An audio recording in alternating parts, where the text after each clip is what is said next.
সালের রাশিয়া বিশ্বকাপ ফাইনাল জয়ের পর লুঝনিকি স্টেডিয়ামের মাঠে যখন ফরাসি ফুটবলাররা উল্লাসে মেতেছিলেন, তখন ট্রফি উঁচিয়ে ধরার লোকলজ্জা আর জড়তা সামলাতে পারছিলেন না এক লাজুক হাসি লুকিয়ে রাখা খেলোয়াড়।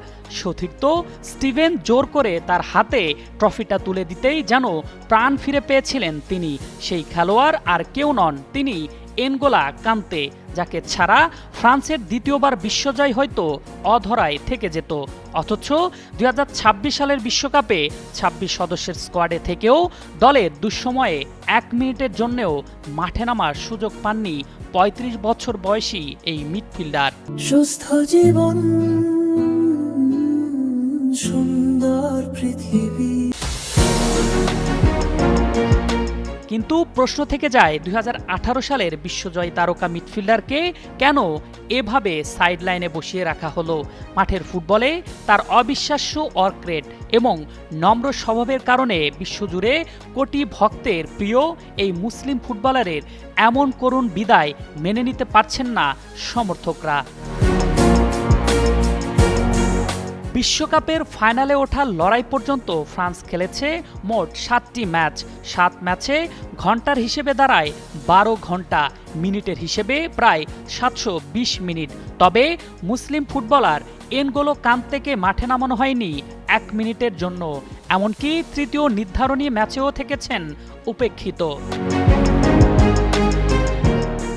ইংল্যান্ডের বিপক্ষে তৃতীয় স্থান নির্ধারণীয় ম্যাচে ফ্রান্স যখন একের পর এক গোল খাচ্ছিল, তখন ডাগ আউটে বসে থাকা কান্তের মলিন মুখের ছবি সামাজিক যোগাযোগ মাধ্যমে ভাইরাল হয়। ফুটবল ইতিহাসের অন্যতম সেরা এবং বিনয়ী এই ডিফেন্সিভ মিডফিল্ডারের আন্তর্জাতিক ক্যারিয়ারের শেষটা এভাবে কোনো ম্যাচ না খেলেই সাইডলাইনে বসে বিষণ্ণতায় শেষ হবে, তা হয়তো কোনো ফুটবল প্রেমী কল্পনা করেননি।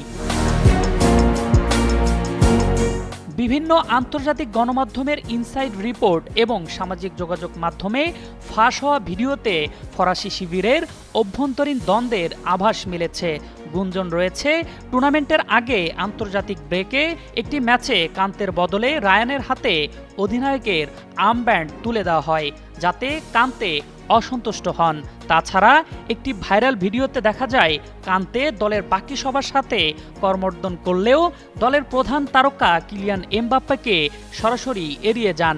অনেক ফুটবল বিশ্লেষকদের মতে এমবাপ্পের সাথে ড্রেসিং রুমে এড়িয়ে যাওয়ার খেসারত দিতে হয়েছে কান্তেকে। আরফিন জুয়েল, যুগান্তর স্পোর্টস।